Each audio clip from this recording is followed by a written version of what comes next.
Welcome sa Panlasang Pinoy. Ako po si Vanjo Merano. At para sa mga mahihilig sa fried rice, ang ating featured recipe ngayong araw na to. Simple lang ito, pero papasarapin natin. At gagamit tayo ng luncheon meat. Bukod sa luncheon meat, lalagyan ko rin ito ng carrot at ng green peas. At syempre, para makumpleto, dapat meron din itong itlog. Ang tawag ko dito sa ating lulutuing dish ay luncheon meat fried rice.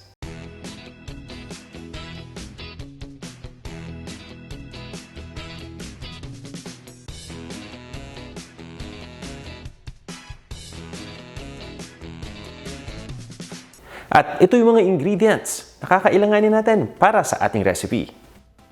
Delatang luncheon meat. Hiniwa ko na ito into cubes. Ito naman yung leftover rice o kaning lamig. Gagamit din tayo ng frozen green peas at carrots. Pwede tayong gumamit ng sariwa. Beaten egg. Gagamit din tayo ng butter. Ng toyo. Ground black pepper. At ng asin. Bukod dito, kailangan natin gumamit ng mantika. At i-check ninyo itong listahan ng mga ingredients na yan para na sa ganun ay makumpleto na ninyo kaagad.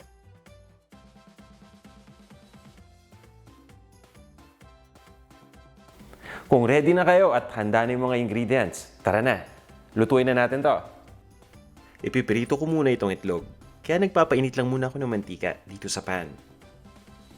At sa oras na uminit na yung mantika, idediretso ko nang ilagay yung beaten egg. Yan at isa-spread ko lang dito sa lutuan. Itutuloy ko lang ang pagprito sa itlog gamit ang mahinang apoy ng mga 30 seconds o hanggang sa maluto na yung ilalim na side. At ibabaliktad ko na to. Once na mabaliktad na, ganun uli. Iluluto ko ulit ito ng parehong duration lang, 30 seconds o hanggang sa maluto na rin yung ilalim na side. At tatanggalin ko na tong itlog dito sa pan. Ililipat ko lang muna to sa isang malinis na plato. Ibabalik ko tong itlog maya-maya kapag naluto na halos yung ating fried rice, okay? So tatanggalin lang natin to at itutuloy na natin ang pagluto gamit yung natirang mantika.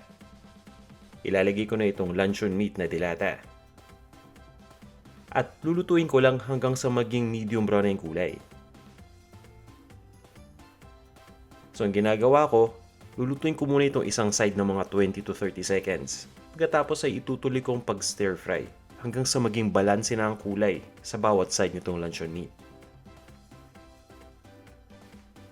Sa pagluto ng luncheon meat, nasa medium heat na ako. Yan, at ito na yung kulay na gusto kong ma-attain. Kumbaga ready na to. Ilalagay ko na yung next na ingredient. At ito yung mantikilya o butter. Pwede kayong gumamit ng margarine. Ang purpose ng paggamit ko ng butter ay para magbigay ng linamnam dito sa ating fried rice. Hindi ko sinasama yung butter at yung mantika sa umpisa dahil may tendency na masunog agad yung butter, kaya inuhuli ko ito. At sa oras na matunaw na yung butter, nilalagay ko na kagad yung leftover rice o yung kaning lamig. At isasangag ko lang ito kasama ng luncheon meat. Kung napansin niyo, nakalagay siya sa plastic.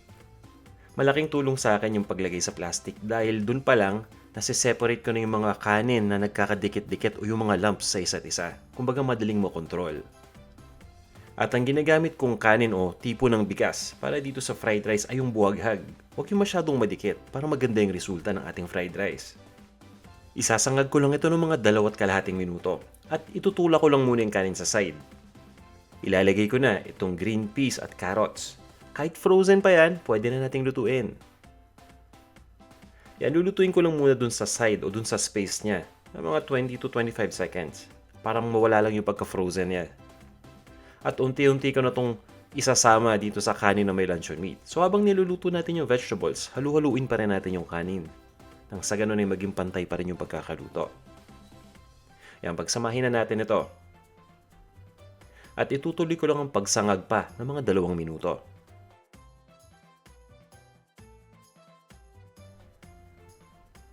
At makalipas ang 2 minuto, ready na to. Maglalagay na ako ng toyo.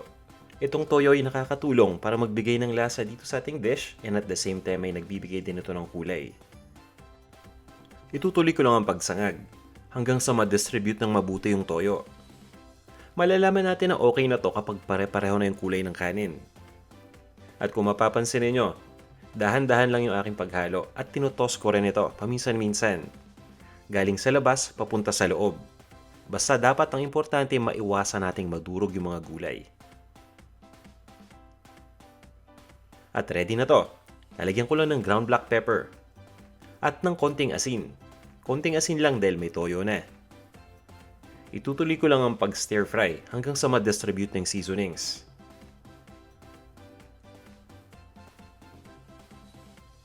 At pagkatapos ay yung itlog naman. Ipe-prepare na natin ito. Gamit yung spatula na ginamit natin kanina sa pagluto, hihiwain ko lang itong itlog ng maliliit na peraso. At ilalagay ko na ito kagad sa pan.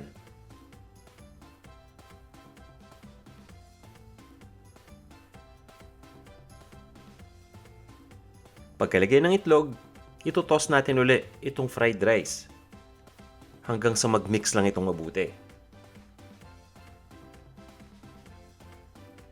Pwede na nating i-turn off yung heat at this point dahil lutong-luto na yung ating fried rice.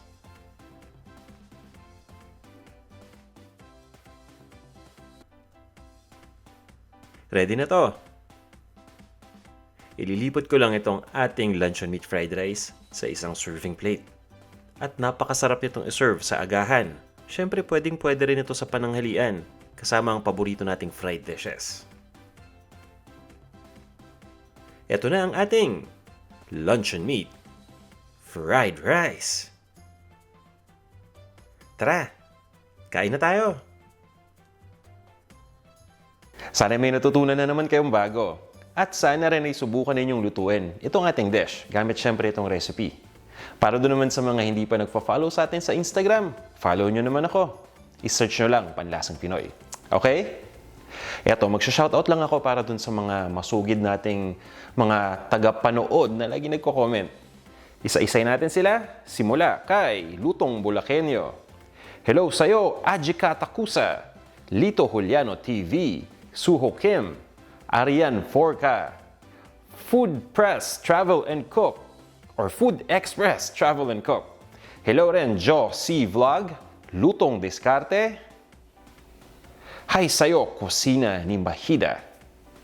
Rona Pinay Kusina Vlogs. Dex Earth Channel, Romark Santos. Hello rin sa'yo, Yomer Medrano. Chari V. Spoken Poetry and Music. Tech TV Vlogs. Richie's Little Bit of Everything. Hi rin, Pisces Camomes. Cheryl 23, Maribel Sedurante, Wow Food, Summer Doritos. Hello rin April Guevara. At eto, sinashoutout na kita. Sabi niya, i-shoutout ko raw siya. Hi rin sa'yo, Miss Chicks, Mark Kalilong, Mel Aguas. Sa'yo rin, Family's Favorite. Maraming salamat sa lagi ninyong pag-comment sa ating mga videos. At kung meron kayong mga katanungan o mga suggestion o kahit na mga feedback man lang o meron kayong gusto nating i-feature na recipe, mag-comment lang kayo. Maraming salamat ulit at sana itangkilikin ninyo ang Panlasang Pinoy. Huwag kayong magsawa ha. At magkita-kita tayo lagi ha sa ating susunod na video. Tandaan nyo palagi, stay at home and stay safe. Hanggang sa muli.